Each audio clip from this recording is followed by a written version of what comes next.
E aí pessoal, tudo bem? Eu sou o Caio, analista aqui da equipe do Já Invest. Bem-vindos a mais um vídeo da nossa série Zerando Ibov, que é aquela série onde a gente vai trazer conteúdo de todas as empresas que estão listadas no índice Ibovespa, respeitando o valor de mercado. Hoje a gente vai falar do Santander, fechando aqui o assunto sobre bancões, né? A gente falou aí praticamente a semana inteira dos maiores e grandes bancos que a gente tem aqui no Brasil. Lembrando que esse vídeo não é uma recomendação de investimentos, mas se você quiser saber as nossas recomendações, quais bancos que a gente gosta, quais bancos que a gente não gosta, é só você se tornar assinante GA Pro. Escaneie esse QR Code que está aqui em cima, que você vai direto para um site que vai explicar tudo para você sobre o que é ser um assinante, quais carteiras que você tem acesso, como que elas funcionam, né? O valor certinho. Lembrando que vocês têm 7 dias para testar o produto aí, se vocês não gostarem, é só cancelar, não tem nenhum tipo de cobrança, beleza? Aproveita que você vai escanear isso daqui, já segue a gente nas outras redes sociais e deixa o like para ajudar a gente a chegar a mais investidores e se inscreve para você não perder os nossos próximos conteúdos. Semana que vem tem bastante empresa nova que a gente vai trazer conteúdo aqui no canal. Pois bem, vamos para o conteúdo do vídeo, porque hoje tem bastante coisa para a gente falar aqui sobre o Santander, né? É um dos maiores bancos que a gente tem no Brasil, mas ele não é muito acompanhado. Eu, pelo menos, não vejo muito conteúdo sobre Santander no YouTube, né? Dessa forma de análise mais profunda, mais fundamentalista, que é o que a gente está tentando trazer aqui de proposta para o GA. Então vamos tentar. Tem muita coisa aqui que eu preciso contextualizar para você, muita gente não sabe, né? Então vou trazer. Se fosse simplesmente para ler o que está no release lá no resultado do Santander, todo mundo conseguiria fazer, você pode fazer aí, não precisa assistir meu vídeo, né? Então, quero sempre trazer aqui informações novas para vocês, informações complementares para ajudar na tomada de decisão de vocês e também na educação de vocês como investidores, né? Então, para começar aqui a nossa contextualização, quem que é o Santander? Tá? O Santander é um banco aí mais do que centenário, né? Já falei que é um dos maiores do Brasil, mas ele é também um dos maiores bancos do mundo, né? Então, o Santander ele foi um dos únicos bancos internacionais, por assim dizer, que sobreviveu aqui no Brasil, né? A gente já teve num período no Brasil, uns 30, 40 anos atrás, a gente tinha muito mais bancos aqui, e aí diversas crises, hiperinflação, impeachment, e tudo isso foi afastando vários bancos daqui, além de regulações, né? Muito difícil de trabalhar aqui. O único grande que restou foi o Santander, justamente porque a operação no Brasil do Santander é muito significativa para a holding que fica situada na Europa, né? Então hoje, esse resultado aqui é de 2020, mas independente do período que você pegue, o Brasil sempre vai representar muito do lucro total da holding que fica na Europa, né? É um banco espanhol. Então hoje, lá em 2020, mais ou menos 30% do lucro vinha do Brasil, né? Então é uma operação muito importante para eles, o país mais relevante aqui, mais do que a própria Espanha, Estados Unidos. E então a administração do Santander tem muito cuidado com como eles tocam aqui a operação no Brasil e muito apreço pela operação aqui no Brasil, mas se você for ser sócio do Santander, você tem que entender que é uma empresa administrada por um outro país, ou seja, não são as pessoas daqui que tomam a decisão sobre os rumos do banco, são as pessoas fora daqui, inclusive, por exemplo, dividendos, né? A meta de dividendos internacional do banco é 50% de payout, então se você espera mais do que isso, vai ser difícil vir porque quem manda é o pessoal lá de cima, tá? Então isso aqui é só uma característica diferente, né? A gente falou do Itaú, que ele tem uma composição acionária de controle familiar concentrado em 2 famílias, a gente falou do Bradesco, que tem um controle que é feito ali pela diretoria e administradores do banco, e junto com um pouco da família dos herdeiros. A gente falou do Banco do Brasil, que tem um controle que é estatal, e tem o Santander, que é um controle fora do Brasil. Então você tem que entender o que você acha bom, o que você acha ruim, né? Na minha visão, não chega a ser necessariamente ruim essa informação, tá?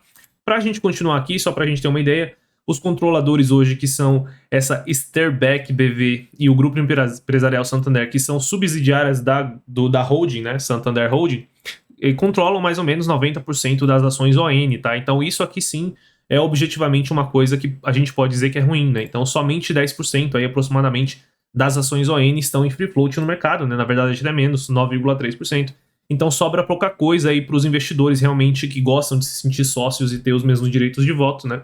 Além do fato de ter pouca liquidez aqui nas ações ON, as mais negociadas, se eu não me engano, são as ações Unity, que é outra coisa que muita gente não gosta, muitos investidores não gostam, né? Então eu acho que o Santander, né, logo de cara aqui, a gente tem que tirar pelo menos um ponto aí de governança dele, justamente por conta desse risco da holding fora do Brasil, e essas informações aqui indiretas de governança, né? Um controle muito concentrado ali nas ações ON, pouco free float, pouca liquidez na ON e Unity, né? Então, só contextualizando, né? Para continuar aqui, esse quadro que vocês já estão cansados de ver, né? Qual é o tamanho do Santander hoje, né? Do ponto de vista de receita, ele é o quinto maior, né? Com mais ou menos 10% da receita. Isso aqui em 2021, mas não mudou muito. No crédito também, ele é o menor de todos, mas mesmo assim continua sendo um banco muito grande, com 9% de todo o crédito do Brasil. Lucro líquido é a mesma coisa, 9% de todo o lucro líquido dos bancos brasileiros, todo o sistema financeiro brasileiro, na verdade, né? Quando a gente olha aqui, tentando pegar por tipo de crédito, né, a gente vai ver que o Santander ele não tem muita representatividade em quase nenhum tipo de crédito, né? Imobiliário ele é bem pequeno, no crédito de cartão de crédito ele até que é relevante, mas é bem menor do que os outros players grandes, né? Crédito pessoal, ele tem uma certa relevância aqui, né? Isso daqui, inclusive, é uma coisa que está pesando contra ele agora, né? O Santander sempre foi conhecido por ter uma carteira de crédito para pessoa física um pouco grande, a gente vai falar disso, né? Mas mesmo assim ele é menor do que o Bradesco, que foi o banco que está sofrendo bastante com inadimplência agora. Do consignado, né, que é um crédito um pouco mais seguro, o Santander tem menos, e aonde que o Santander ele realmente reina aqui é no crédito de financiamento de veículos, né? Então o Santander tem uma operação, na realidade, uma operação inteira de veículos, não somente o financiamento, mas operação, parceria, né, leilões e tudo mais, tudo que envolve veículos, o Santander tem uma presença muito forte, então ele acaba dominando um pouquinho isso daqui, que não necessariamente é bom, né? Muita gente não sabe, né? Eu trabalhei anos no setor de leilão de veículos e é um segmento realmente muito difícil do ponto de vista de crédito, tá? Então, todo o trabalho das leiloeiras é justamente pegar o veículo que o financiado não pagou e tentar revender para reverter o dinheiro para o banco, e todo dia chegava centenas de carros lá no nosso pátio. Então, realmente é um segmento bem difícil aqui no ponto de vista de inadimplência, né? Como que o Santander ganha dinheiro? Eu tentei pegar aqui um cálculo de produto bancário parecido com o que eu trouxe para os outros bancos.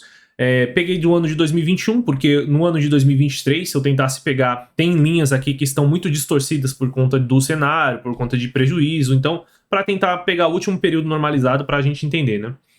63% vem de crédito ali com clientes, 11% de margem com o mercado, que é aquela operação de tesouraria, juros, né, renda fixa, tudo mais. 21% em serviços e 5% ali mais ou menos em seguro, né? Então logo de cara a gente vê que ele é muito parecido com os outros grandes bancos, né? Todos eles são, então mais ou menos 70% da carteira em crédito e marcação e margem com o mercado, e mais ou menos um terço da carteira ali que vem de serviços e seguros, sendo que ele não tem uma operação de seguros tão significativa quanto o Bradesco, né? E aqui a parte de serviços é uma parte bem importante pro Santander. Vamos agora contextualizar bastante, tá, pessoal? Então, se você não gosta de história, esse vídeo aqui não é para você. O que aconteceu com o Santander, né? Esse aqui é um gráfico que mostra o ROI dos bancos, né, historicamente nos últimos 15 anos, e a gente consegue ver que o ROI do Santander, que é essa linha preta aqui, né, ele sempre trabalhou ali entre 2008, né, pós-crise financeira mundial, até 2014, num patamar muito abaixo dos outros bancos brasileiros, né, os mais rentáveis, né? Até mesmo o Banco do Brasil, Itaú e Bradesco trabalharam ali num ROI próximo a 20%, enquanto que o Santander trabalhava num ROI próximo a 5%, né? O que aconteceu aqui em 2015 que a gente começou a ver essa melhoria, tá? O que aconteceu foi que o Santander contratou esse senhor aqui, que você talvez esteja conhecendo pela foto, é o Sérgio Rial, tá? É o mesmo Sérgio Rial que foi para Americanas no início desse ano, e em menos de 15 dias descobriu uma fraude contábil multibilionária. Esse cara ele foi para o Santander com a missão de transformar o Santander no banco mais rentável do Brasil, né, no ponto de vista de ROI. Essa era a meta do Sérgio Rial, tá? Então o Santander, até aquele momento, 2014, ele era um banco, e depois de 2014 ele passou a ter uma gestão muito mais qualificada, muito mais profissional, pensando aqui realmente no cliente e no mercado brasileiro, tá?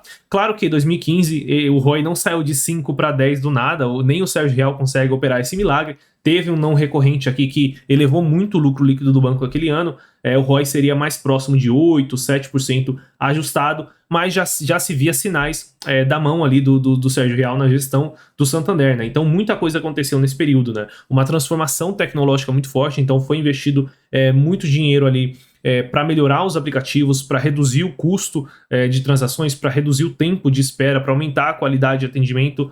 Teve toda uma reestruturação também estrutural, né? As agências do Santander, até trouxe aqui, né? O Santander ele foi um dos bancos que não mexeu muito nas agências, né? Então as agências eles optaram por manter um share de agências crescente, inclusive, ao longo dos anos, enquanto os outros bancos reduziam, né? O Itaú reduziu bastante e o Santander manteve, porque o Santander começou a transformar as agências em lojas a maioria uma parte relevante das agências sendo transformadas em lojas, que é aquele conceito de uma agência que não tem segurança, que não tem porta de vidro, são mais baratas, são feitas para vender. Então, ao tempo que os concorrentes, né, Itaú, Bradesco, Banco do Brasil, estavam fechando agências, o Santander apostou em manter elas, porque eles imaginavam, acredito eu, que eles conseguiriam, né, ter os pontos ali que já existiam com os clientes, já tinham costume de ir, isso daí seria uma vantagem, né? Então eles mantiveram as agências, focaram ali em melhorar a parte de vendas dele, focaram em aumentar o tempo que era gasto em negociação, em venda, e reduzir o tempo que era gasto em serviço burocrático. Isso veio com muito investimento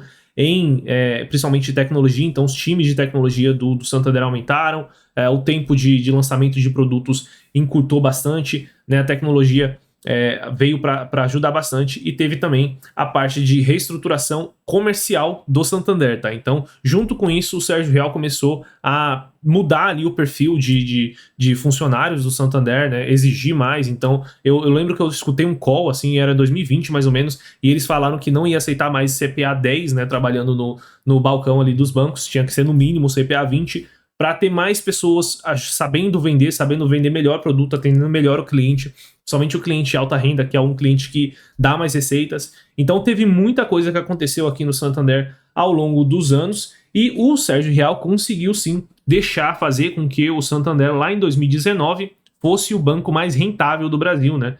Chegando com ROI aí próximo a 21%, enquanto os concorrentes estavam trabalhando na faixa de 20%, né? Então, em menos de 5 anos, eles conseguiram atingir uma meta que ninguém acreditaria naquela época, lá em 2014, que seria possível, tá? E daí vocês conseguem imaginar o porquê que o mercado ficou tão animado quando ele foi anunciado como o presidente da Americanas, porque realmente parecia que ele ia conseguir dar um jeito nos números ali da Americanas, tá?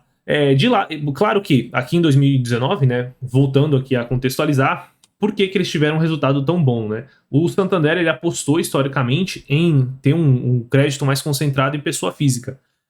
Que no momento de bonança, no momento de queda de taxa de juros, essa carteira cresce muito e ela é muito rentável, ela tem um spread muito grande em cima dos clientes pessoa física. Então, o banco que é focado em pessoa física, em momento positivo, ele vai ganhar muito mais do que os outros. Assim, o Santander conseguiu ganhar, né? Que se a gente pegar aqui mais ou menos a Selic ali em 2018, né? Ela vinha caindo até 2021, era só coisa boa, só notícia boa para o Santander. Ou seja, de 2017 a gente viu um movimento de queda, né? Até 2021 ali, o Santander tinha tudo para ser o melhor banco, né? O que aconteceu? Simplesmente o cenário inverteu completamente em menos de um ano e meio, né? A gente viu uma Selic que subiu muito rápido, né? De uma forma muito intensa, né? Ela não subiu de 2 para 6, ela subiu de 2 para 14 de uma forma muito intensa e muito rápido.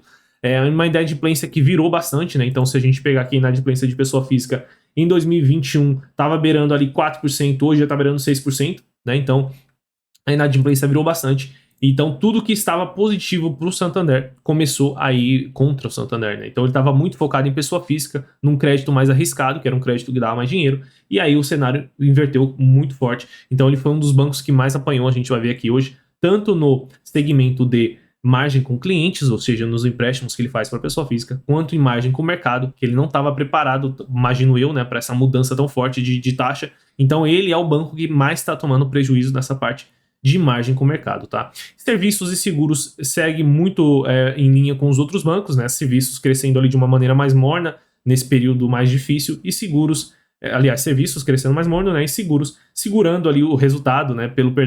Peço perdão pelo trocadilho, mas segurando ali o resultado, porque o pior já passou para seguradoras, né? Aquela parte da pandemia e tudo mais, né? Então, dado todo esse contexto, vamos continuar aqui falando do banco, né? Mais uma informação a respeito do Santander que eu trago aqui em todos os bancos é o impacto da Americanas, né? Então, o Santander, ele foi o segundo banco mais impactado, né? Então, mais uma coisa aí que contou negativamente para o Santander nesses últimos 12 meses, né? Então, 3,7 bilhões aí seria o impacto mensurado aqui por essa reportagem. Só que o que aconteceu no fim do ano passado, né, no quarto trimestre de 2022, é que o Santander simplesmente não revelou para o mercado o quanto desse valor ele estava provisionando na PDD. Então o mercado estimou que foi mais ou menos metade, né? 1 bilhão e 300, 1 bilhão e meio.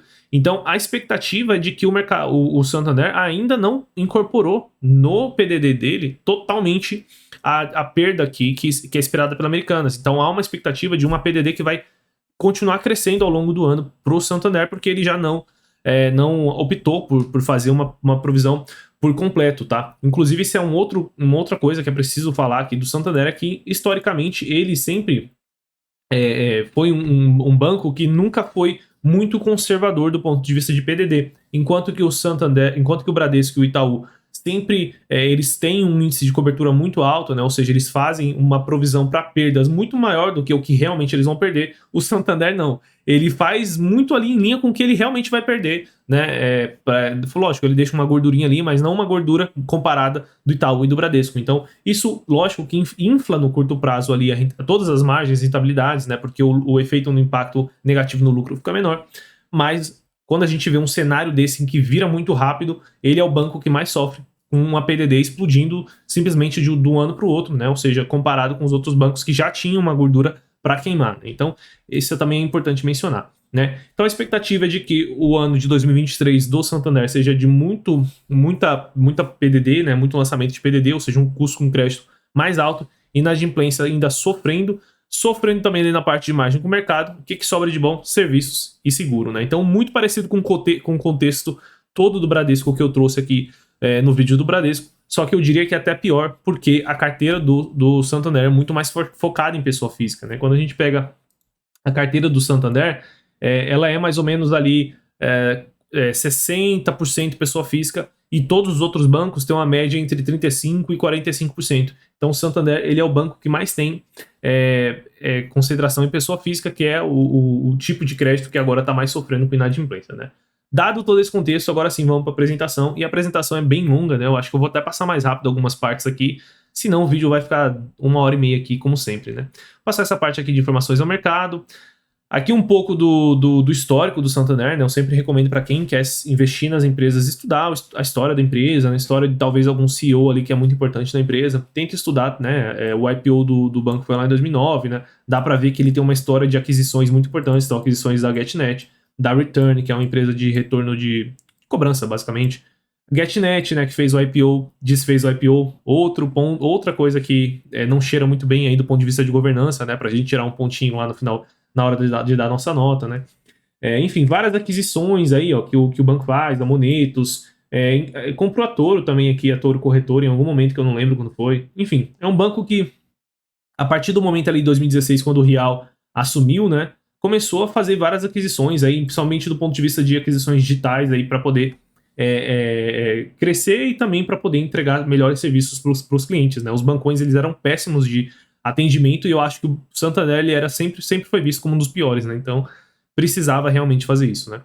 Aqui todo o ecossistema do Santander, né? Então foram 3 aquisições ao longo desses últimos anos e várias parcerias aqui, né? Então tem a Toro, que é a corretora que eles fizeram aquisição, né? Tem a Esfera, que é o programa de pontos ali, né? Tem vários tipos de perfil, vários tipos de bancos, entre aspas, né?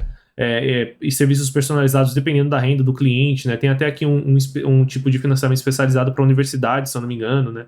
Enfim, tem parcerias aqui que ele tem com diversas outras empresas e serviços, né? A PSA, se eu não me engano, a produtora, a montadora de carro, né? A Prospera também, que é de crédito de pessoa jurídica, né? Pequenas e médias empresas. Return, que é, né, de recuperação de crédito. Enfim, tem bastante coisa, um ecossistema bem grande, ou seja, tudo isso que vocês estão vendo aqui na tela, ou algum serviço que ajuda a prestar algum serviço para os clientes, ou ajuda a captar grana, né? Captar grana, ou vender financiamento, vender crédito, né? Que é basicamente o que os bancos fazem, né? Seguimos avançando na construção de pilares de crescimento, ok? Vamos seguindo. Aqui é muito legal essa parte, né? Os clientes, então o Santander ele também expande. O único banco, é impressionante, né? O único banco que não faz isso é o Itaú, né? Não traz quantos clientes ele tem, quantos clientes ativos, né? Enfim. Santander tem 61 milhões de clientes ao todo, né? Sendo que 31 milhões aqui são ativos, né? Então seria mais ou menos 50% de clientes ativos, sendo que 8,6 milhões são clientes vinculados com 6 ou mais produtos, que são os clientes mais rentáveis aqui do banco, né? Que realmente são os clientes que dão dinheiro para o banco. São aqueles clientes provavelmente de alta renda, né? Que tem um cartão, aí vai ter o pacote de conta, vai ter um seguro, vai ter um financiamento, né? Então, esse cliente é o que mais dá dinheiro, né? Sendo que todas as linhas estão crescendo bem, né? Apesar de que deu uma estagnada aqui nos clientes com mais de 6 produtos, mas é normal, né? Primeiro cresce a linha do cliente básico e demora um tempo até ele adquirir 1, 2, 3, 4, 5, 6 produtos. Então demora um tempo para refletir aqui num cliente mais, num cliente que dê mais dinheiro para o banco, né? 1,9 milhões de clientes adquiridos, mas em que período? Não fala, né? No primeiro trimestre, novos clientes conquistados no primeiro trimestre. Não foi no primeiro trimestre, deve ser nos últimos 12 meses, 2 milhões, né? A gente viu o Itaú com quase 3, né? Tá bom, né? Pelo tamanho do Santander, tá bom. 119 milhões pela Financeira, 40% a mais, ano contra ano. 75 mil pela Prospera, que é a parte de pessoas jurídicas, né? E 235 mil vindo por meio de folha de pagamento, né? Eles falam que a maior parte dos clientes que tem esses mais de 6 serviços aqui, normalmente vem de empresas, né? Então o cliente vem pela folha de pagamento, o Santander normalmente obriga esse cliente a ir na agência, cadastrar ali a conta salário, alguma coisa, e já naquele momento já vende alguma coisa, né? Vende um produto ali de capitalização, vende um seguro, vende alguma coisa, uma tarifa, e eles arrumam um jeito de embutir no cliente ali algum tipo de serviço, né? Open Finance, não importa muito. Adoção de modelo de precificação, então 88% das ofertas com uso de CRM personalizado, aquilo que os outros bancos já estão focando muito, né, de usar algoritmos ali para tentar prever o melhor momento de aumentar limite, de oferecer um crédito, de oferecer um financiamento, de oferecer um seguro, né. Então 88% já é bastante coisa, né. Maior recorrência de nossos serviços, né, temos 50% do share of wallet, ou seja, eles conseguem medir, né, como eles têm bastante cliente que vem aqui de conta salário, eles conseguem medir o quanto que esse cara tem de orçamento para gastar, e eles conseguem ver que 50% do que esse cliente poderia gastar em banco está gastando com o Santander, né? Então isso aqui é bem interessante, né? Apesar de que eu não sei como eles conseguem fazer esse cálculo, né? Mas enfim. Cultura, né? Então, a parte de NPS, ou o NPS Santander, né? Os outros bancos não abrem, né? Mas 53 pontos é muito ruim, né? Isso aqui, para ser aceitável, tem que ser acima de 70, né? Então, aqui o atendimento físico deles está já acima de 70, né? Toda aquela transformação de agências, mas o digital continua ruim. E o atendimento remoto, né? Chatbot, telefone e tudo mais, continua ruim também, né? Mas os outros bancos não estão muito diferentes disso, é que os outros bancos não mostram, né? Os outros bancos eles mostram, ganhamos 25 pontos, mas eles não falam que eles tinham só 20, né? Então, deve estar muito parecido aqui com o Santander. Muito longe aí de bancos que têm uma ótima avaliação, como o Inter, Nubank e C6, né? Que a Nubank tem mais de 90 pontos de NPS, né? A parte de alta renda, 834 mil clientes na alta renda, ok, crescendo bastante ano contra ano, né? Previsão de chegar a 1 milhão até o fim do ano, muito bom, se for isso mesmo, porque esse cliente de alta renda ele dá 8 vezes mais receita do que um cliente do varejo, né? Um cliente de baixa renda, né? A carteira. Que carteira? Carteira cresce 16% ano contra ano e representa 24% da carteira. Isso aqui é a carteira do alta renda, né? Então, a carteira do alta renda cresceu 16% ano contra ano e representa 24% de toda a carteira de pessoa física. Muito bom, né? Seria melhor se representasse até mais do que isso, porque eu imagino que um cliente de alta renda ele deve ter uma qualidade de crédito melhor, né? E paga mais e não ter tanta inadimplência, né? Segmento representa mais de 60% dos investimentos de pessoa física, então é um segmento muito bom. E um NPS melhorzinho, mas mesmo assim, isso aqui é um problema, né? Porque é um cliente ótimo, dá 8 vezes mais receita, né? Investe bem mais e um NPS ainda baixíssimo, né? Eles têm que melhorar isso aqui urgentemente, né? Vamos seguindo aqui. Aqui é o mesmo gráfico bem parecido dos outros bancos, né? Eu acho que até desnecessário, né? Porque os grandes bancos que a gente tem aqui no Brasil, eles atendem todo mundo, né? Pessoa física, não importa sua renda, né? Pode ser lá renda inferior a 7 mil, pode ser entre 7 mil e 15 mil, entre 15 mil e 100 mil, com investimentos acima de 5 milhões. Então tem aí uma solução para você, crédito para você, serviço para você, não importa a sua renda. Pessoa jurídica é a mesma coisa, né?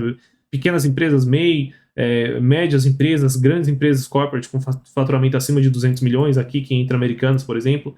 Então, os bancos aqui no Brasil, né, esse tipo de gráfico faz sentido para bancos fora do Brasil, que às vezes eles trabalham só num segmento, né, um banco que trabalha só com alta renda. Aqui no Brasil a gente não tem isso, né, então todos os bancos aí trabalham com todas as classes e tipos de tamanho de empresa. Né. Diversificado modelo de negócios de escala em todos os segmentos, né, então vamos ver. Carteira de crédito atingiu 500 bilhões, então ele o Santander é metade de um Itaú, né, em carteira de crédito.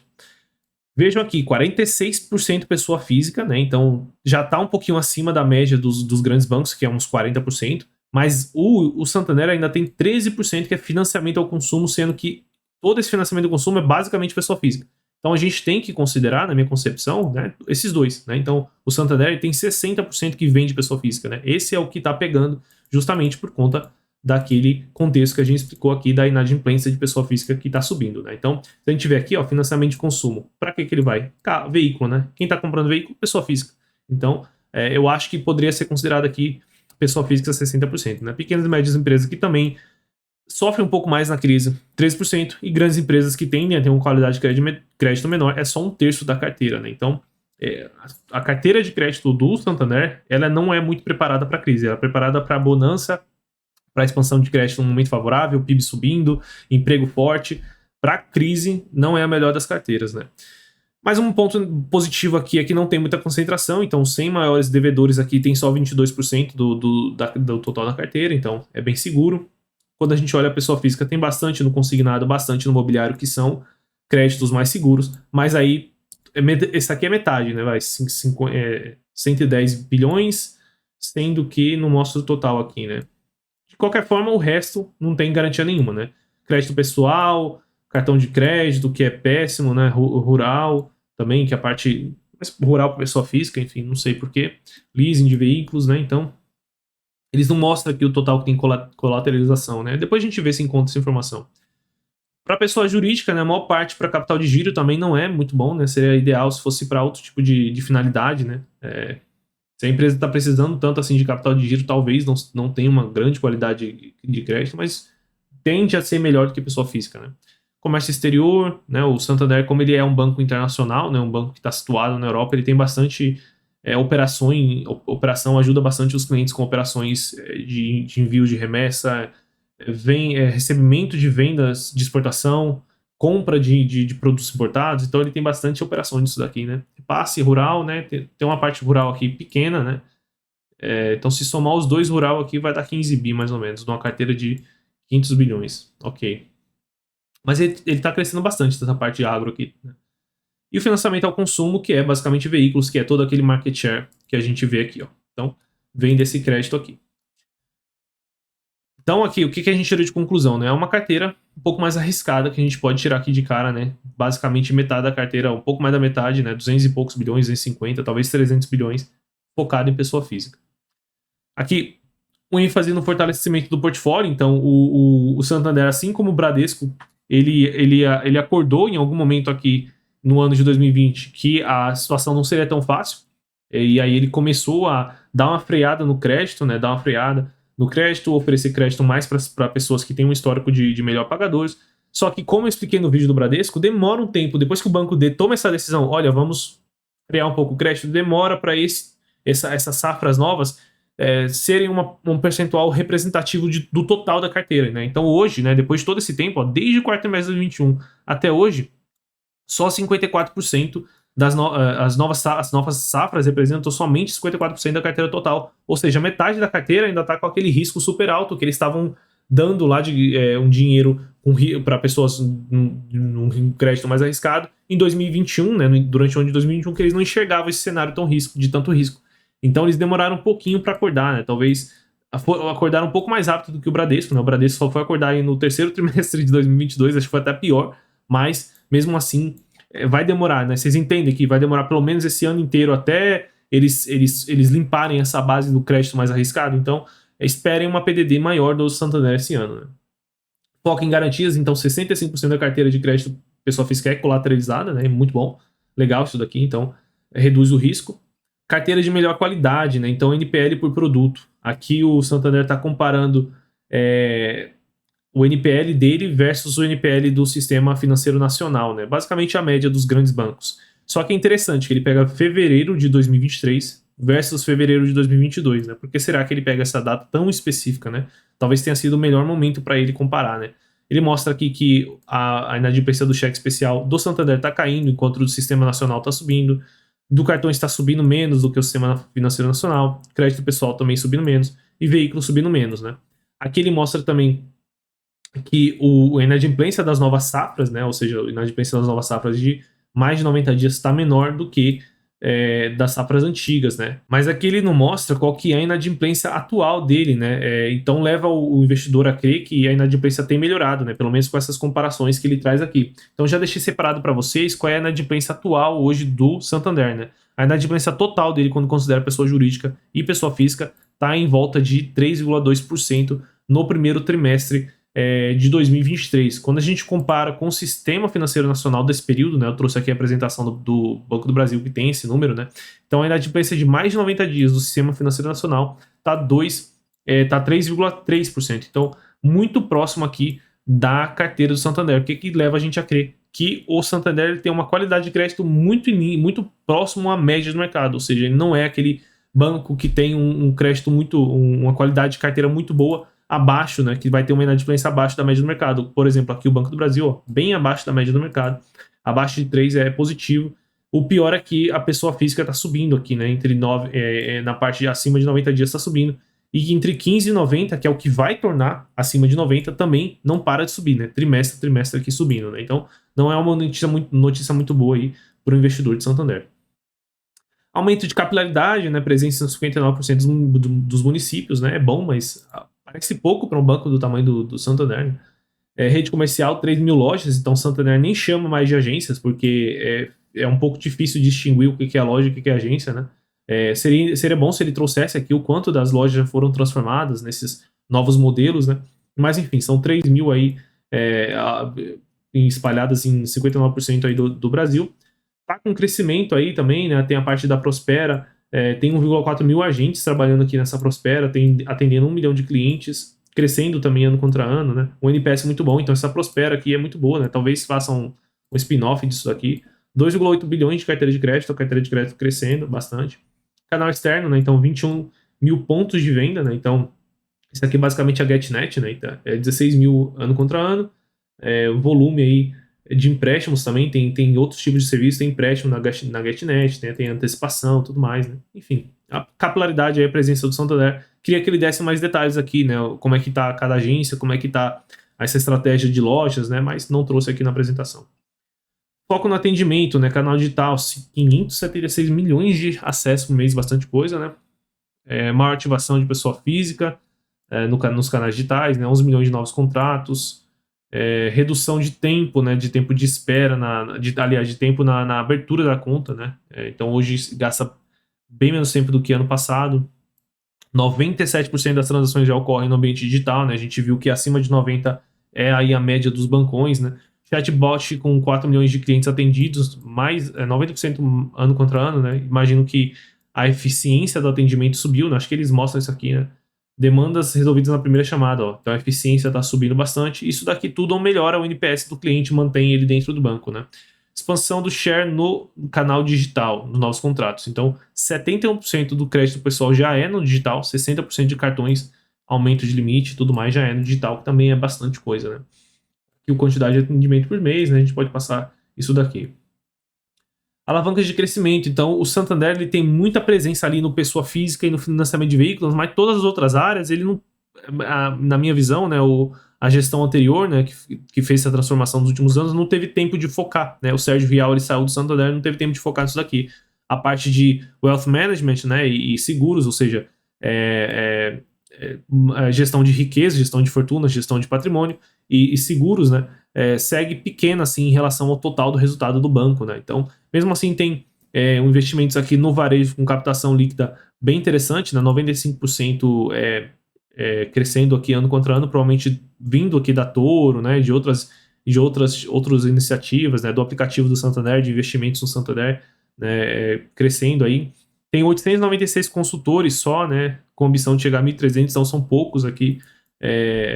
Consultores aqui para essa parte de investimentos, né? Mas tem previsão aí, vai tentar crescer, né? Parte do private banking com captação líquida de 3 bilhões, né? Então crescendo bastante, 200%, né? Você pensa, nossa, como cresceu, mas era pouco, né? Era menos de 3, 4 bilhões aqui para ter crescido 200%, né? Então era uma parte muito menor aqui dentro do Santander e seguros também, né? Seguros também sempre foi muito pequeno, né? 2,5 bilhões em prêmios, né? Tem umas iniciativas aqui em empresas de tecnologia para o setor de seguros, né? Mas bem pouco, né? 98 milhões de prêmios emitidos, até isso aqui começar a ficar relevante no resultado de um banco. Quanto é que o Santander lucra? 12, né? 12 bilhões, né? Até isso aqui ficar relevante no Santander demora bastante, né? Aí tem a Toro também, né? Que é uma iniciativa legal, 12 milhões de acessos únicos, 1,3 milhões de clientes, mas é muito pouco, né? Se a gente pegar aí, por exemplo, sei lá, a Clear, né? Tem muito mais que isso. O próprio Banco Inter, né, com 20 e poucos milhões de clientes, se eu não me engano, metade já tem conta na parte de corretoras.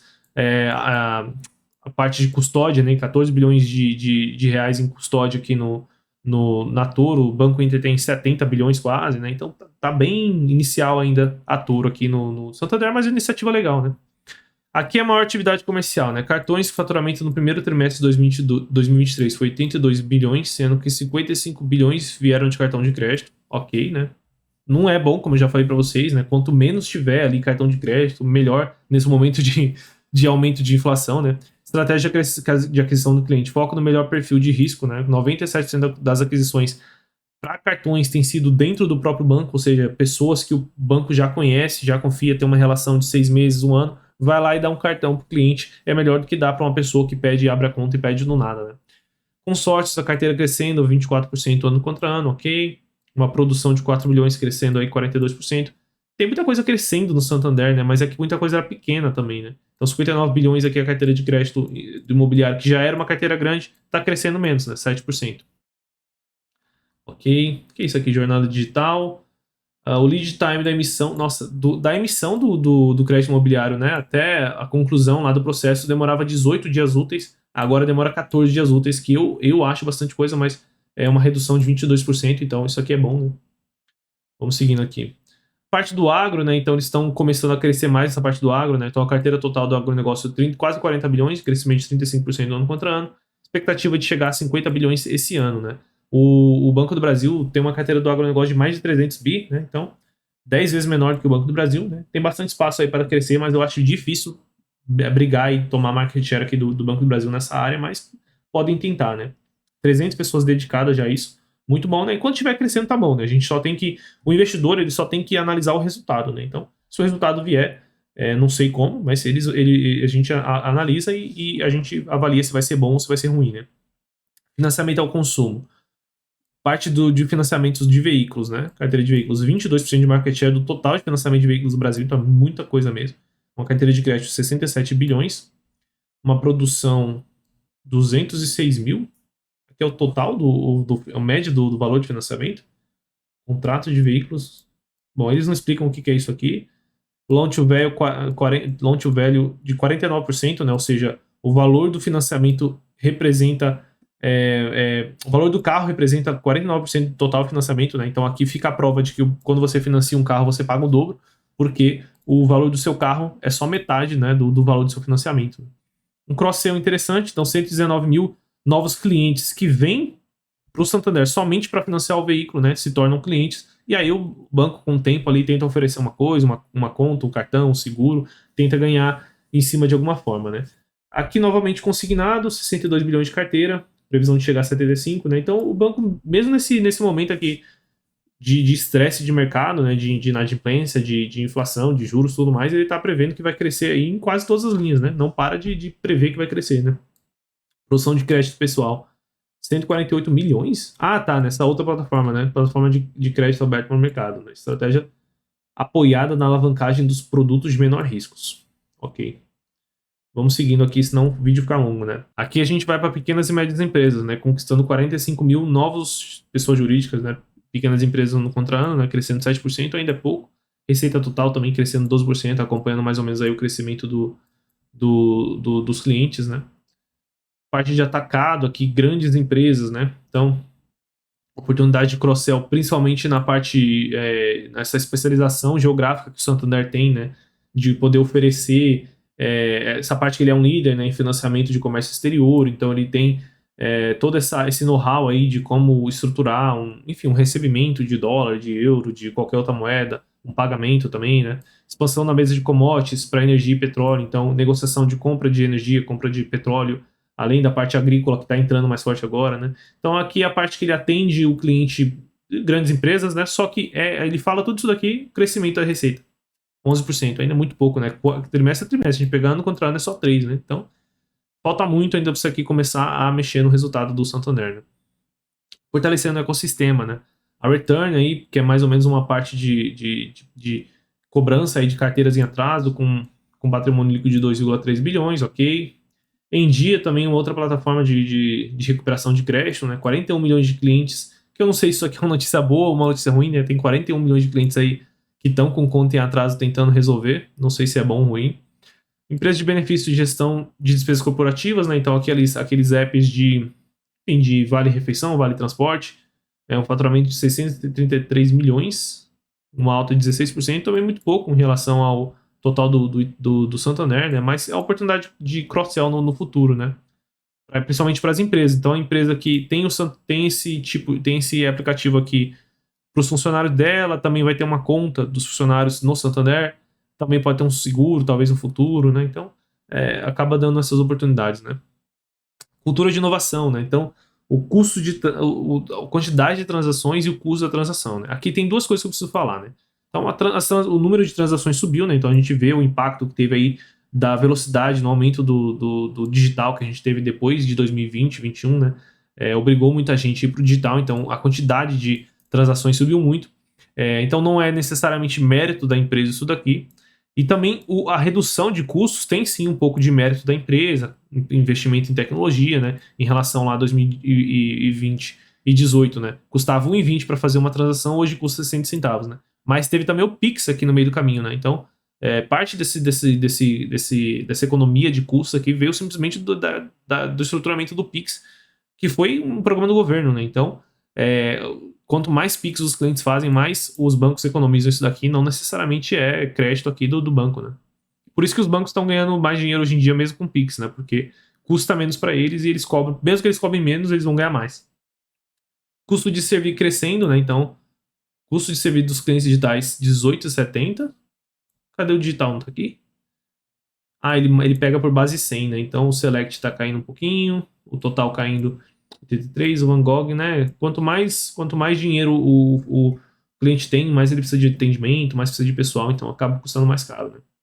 Lojas com maior foco no comercial, né? Então 81% do tempo hoje é dedicado à venda, né? Então as lojas hoje em dia, as agências, não é mais para resolver problema dos clientes, né? Os clientes estão indo lá para comprar alguma coisa, né? E os gerentes e funcionários estão lá para vender produto, né? Então tem muito mais uma pegada de venda hoje em dia, né? Aqui o Santander fala da infraestrutura tecnológica dele, né? As ferramentas que ele tem hoje em dia para lançar produtos mais rápidos, né? Quantos colaboradores ele tem nas equipes de tecnologia, 90% das operações já em cloud, isso aqui é muito bom, muito acima dos outros bancos, né? Lógico que o Santander tem menos coisa para mandar para a nuvem, mas já acelerou bastante essa transação, o que permite aí uma disponibilidade de 99,8% aí do tempo inteiro aí dos apps em funcionamento, né? Então bem mais implementações aqui por mês, 4 vezes mais implementações do que em 2020, então tem bastante coisa aí da parte de tecnologia ainda melhorando no banco, né?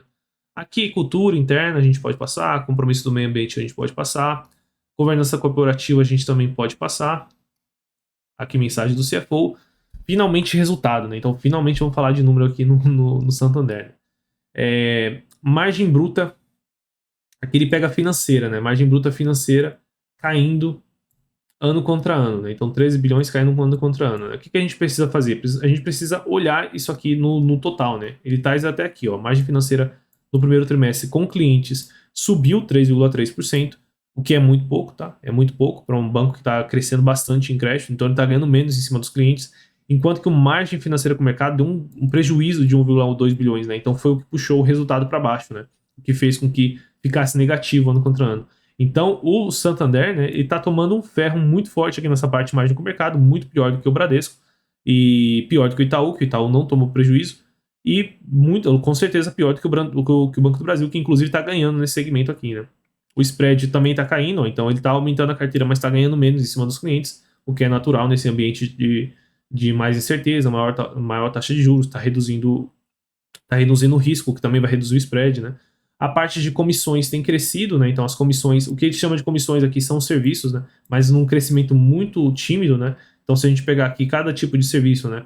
Cartões crescendo bem timidamente, o serviço de consulta corrente segue crescendo, seguros quase nada, o mercado de capitais está sofrendo, né? A gente sabe que o mercado de capitais perdeu o interesse no primeiro trimestre, deve melhorar agora no segundo trimestre. Operações de crédito, cobranças, tudo caindo ou crescendo de uma forma muito tímida, né? Tirando fundos aqui, receita de administração de fundos e consórcios, né? Então, provavelmente vem justamente de fundos de renda fixa, né? Que deve ter tido captação recorde no primeiro trimestre desse ano por conta da taxa de juros alta e desinteresse na bolsa, e aí ganha uma taxazinha ali de uma taxa patrimonial, né? Mas no grosso tá num crescimento muito lento e margem financeira com o cliente sofrendo, né? Então o resultado realmente muito ruim aqui no top line do Santander. Receita total 17 bi, crescendo 3,8%.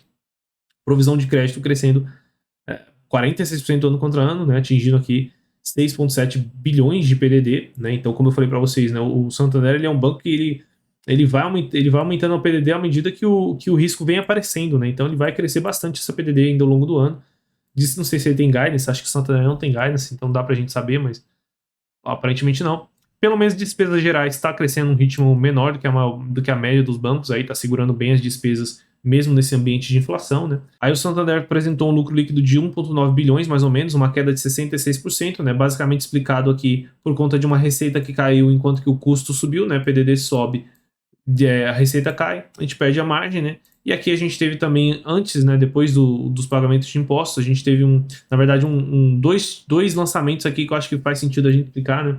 O Santander, o que acontece, né? O Santander está tendo uma discussão na justiça a respeito de alguns passivos fiscais lá, enfim, não importa entrar muito em detalhe aqui, de possíveis impostos que ele teria que pagar, né? Num valor aqui estimado em 4,2 bilhões de reais, né? O que aconteceu aqui no primeiro trimestre de 2023, o banco foi levado a entender que a possibilidade de ele ter que pagar esses 4,2 bilhões era bem menos provável do que ele imaginava. Então, ele tinha esse valor que estava previsto para pagar, estava lançado como provisão. Então, ele reverteu essa provisão, ou seja, ele tinha lançado antigamente como uma provisão, do mesmo jeito que ele lança PDD aqui, tinha reduzido o lucro dele no ano passado. Esse ano, ele desfez e melhoraria o lucro dele. Para ele não ficar com esse lucro sobrando no balanço e não pagar dividendo e não reduzir o caixa dele nesse momento, ele aproveitou, pegou esse valor e lançou uma provisão como se fosse uma provisão complementar, né? Então ele chama de reforço de balanço aqui,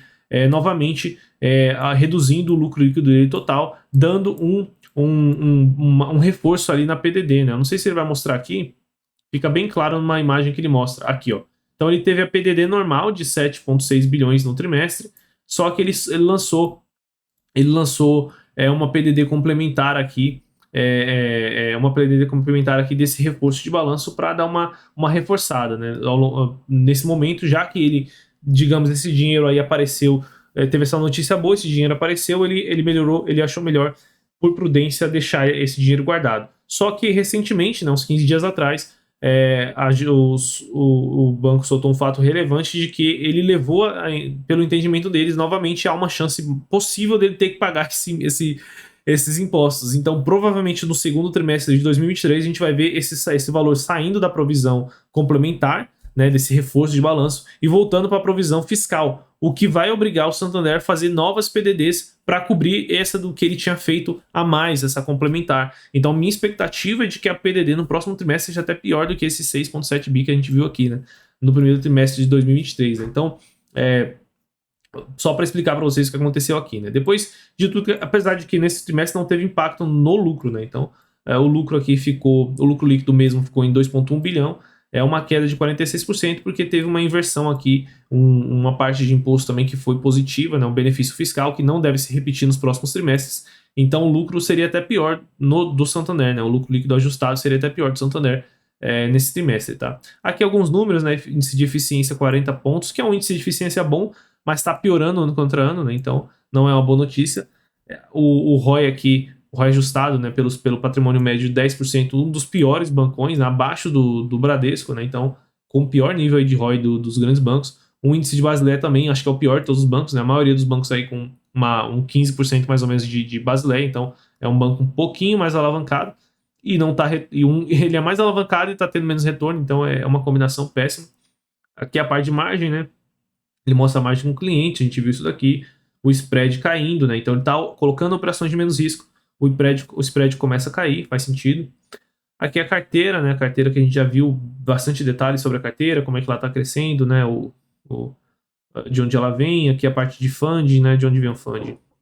Maior parte de depósito a prazo, depósito poupança, né? Então tem bastante coisa aí que vem que ela deve não estar conseguindo ganhar, né? Tá com funding aqui meio paralisado também, meio preocupante. A Basileia aqui baixa, né? Eu não sei não, viu? Comissões, aqui a parte do serviço que a gente viu também, né? Os custos caindo 2% no trimestre, apesar da inflação, isso aqui é positivo.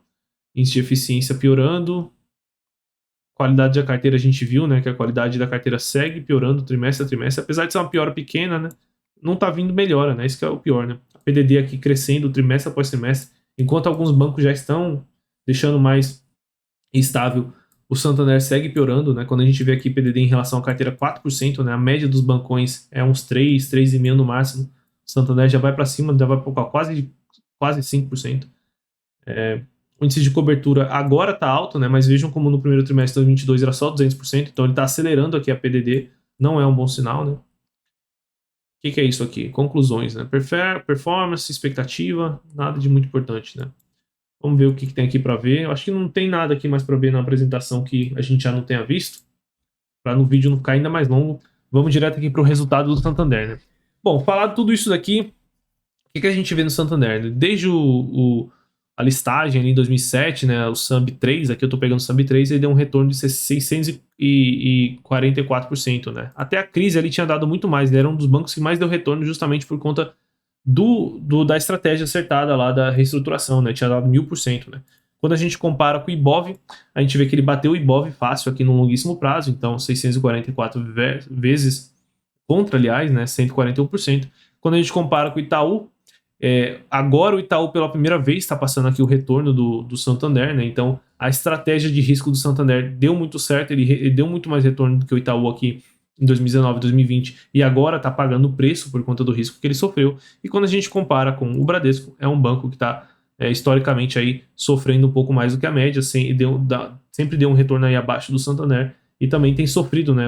As duas empresas, pelo menos as cotações, têm respondido de forma muito, muito similar aí nos últimos anos, justamente porque a carteira deles é bem parecida, né? Santander é um pouco mais arriscado, mas do ponto de vista de semelhança, o Bradesco é o mais semelhante com o Santander, né? Bom, agora vamos dar a nota aqui pro Santander, né? A nota pro setor, vou dar a nota 5, que é o mesmo, ele atua basicamente no mesmo setor dos outros bancos.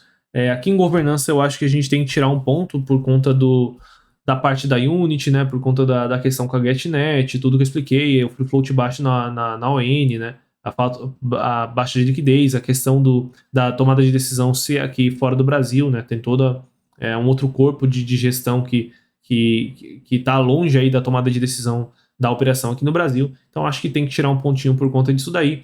E da empresa, né? Eu até anotei aqui para não esquecer, né? A gente tinha dado nota 9 para o Itaú, que é o referência aí no setor. Nota 9, Banco do Brasil, que está com uma rentabilidade, um resultado até melhor do que o Itaú, e nota 7 para o Bradesco, né? E eu acho que o Santander hoje ele é muito mais parecido com o Bradesco do que com o Itaú e o Banco do Brasil. Então, na minha visão, o Santander hoje ele é uma nota 7, tá? Uma nota 7, porém, se eu fosse colocar risco, eu colocaria o Santander com risco um pouquinho acima do Bradesco. Então, é um banco que é menos ainda, né, para todo mundo, né? Menos pessoas vão ter perfil ali e vão gostar da operação e dos resultados e dos números e do futuro que a gente tem de expectativa para o Santander. Beleza, pessoal? Bom, o vídeo ficou um pouco longo, mas eu acho que era necessário falar, explicar aí sobre o Santander e também dar um contexto e comparar banco com banco. Então, quem acompanhou aí a nossa série falando como analisar bancos, falando do Itaú, Bradesco, Banco do Brasil, agora Santander e também BTG, eu colocaria BTG nessa lista, tá aí mais do que preparado para poder analisar, estudar, escolher qual o melhor banco aí para o seu perfil. E tudo isso vocês conseguem fazer sozinho, acho que com os vídeos que a gente trouxe aqui recentemente, beleza? Mas se você quiser uma ajuda aí também para você escolher, você não sabe se é o momento certo, se o preço está bom, se está barato, se está caro, como que isso cabe no seu perfil, né? Qual desses bancos aí se encaixa melhor para o seu perfil, a gente também pode te ajudar na nossa parte do GA Pro, né, que é o nosso serviço especializado, onde a gente consegue oferecer para você carteiras recomendadas e também serviços de consultoria para quem gosta de ter uma carteira ali que não necessariamente é recomendada, né? Ou seja, quer ter uma ajuda na gestão da sua própria carteira, é só você se tornar assinante GA Pro nesse QR Code que eu estou deixando aqui na tela. Beleza, pessoal? Bom, por hoje é só. Um abraço, bons investimentos e até o próximo vídeo.